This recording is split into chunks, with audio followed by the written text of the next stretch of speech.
CPM ഉണ്ടാക്കിവിട്ട fake അതിജീവിതമാർ ജനങ്ങൾ കൈകാര്യം ചെയ്യണ ഒരു ദിവസം അകലെയല്ല. CPM കൈകാര്യം ചെയ്തു മൂലക്കിരുത്തി അഹങ്കാരികളായിട്ടുള്ള അധികാരവർഗ രാഷ്ട്രീയം കളിച്ചവർ ഇന്ന് വീട്ടിലൊതുങ്ങിക്കൂടി. എന്നിട്ടും അഹങ്കാരത്തിനൊരു കുറവുമില്ല.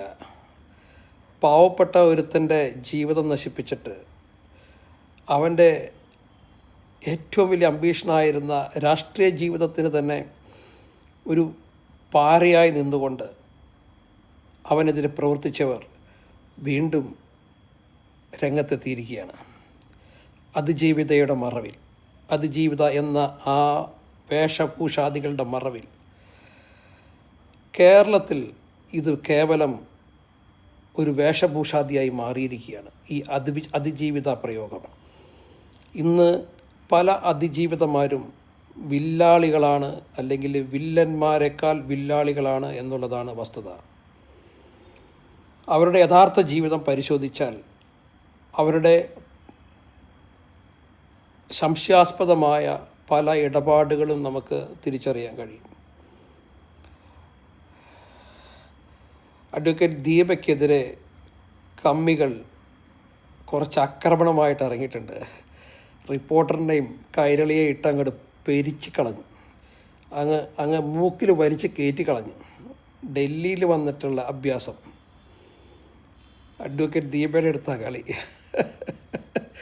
മക്കളെ, നിങ്ങൾ കളി പഠിച്ചിട്ടില്ല, നിങ്ങൾക്ക് കളിക്കാനേ അറിയാളൂ, ജയിക്കാൻ അറിയില്ല.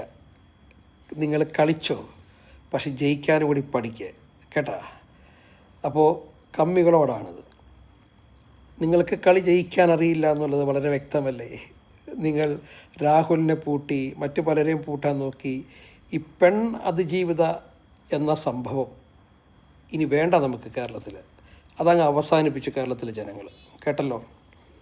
അപ്പോൾ മര്യാദയ്ക്ക് സത്യസന്ധമായിട്ട് രാഷ്ട്രീയ പ്രവർത്തനം നടത്തുക, എന്നിട്ട് ജയിക്കുക, ജനങ്ങളുടെ മനസ്സ് കീഴടക്കുക, ജനങ്ങൾക്ക് നന്മ പ്രവൃത്തികൾ ചെയ്യുക. തൊഴിലാളി രാഷ്ട്രീയ പാർട്ടി എന്ന് പറഞ്ഞുകൊണ്ട് നടന്നിട്ട് കാര്യമില്ല. തൊഴിലാളികളുടെ കയ്യിൽ നിന്ന് കൈയിട്ട് വാരി തിന്നുന്ന രാഷ്ട്രീയ പാർട്ടിയല്ലേ,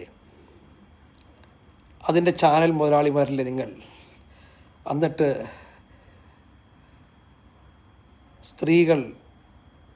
സ്ത്രീകളെ മുന്നിൽ നിർത്തിക്കൊണ്ട് മറ്റു പല സ്ഥലങ്ങളിൽ കുട്ടികളെ മുന്നിൽ നിർത്തിയിട്ടുള്ള ആക്രമണം നേരിടുന്ന ആളുകളുണ്ട്. ഇവിടെ സ്ത്രീകളെ നിർത്തിക്കൊണ്ട് അവരുടെ ചരിത്രത്തെ പിച്ച് ചീന്തിക്കൊണ്ട് അപകീർത്തിപരമായ കാര്യങ്ങൾ ചെയ്യുന്നവരെ നിർത്തുക.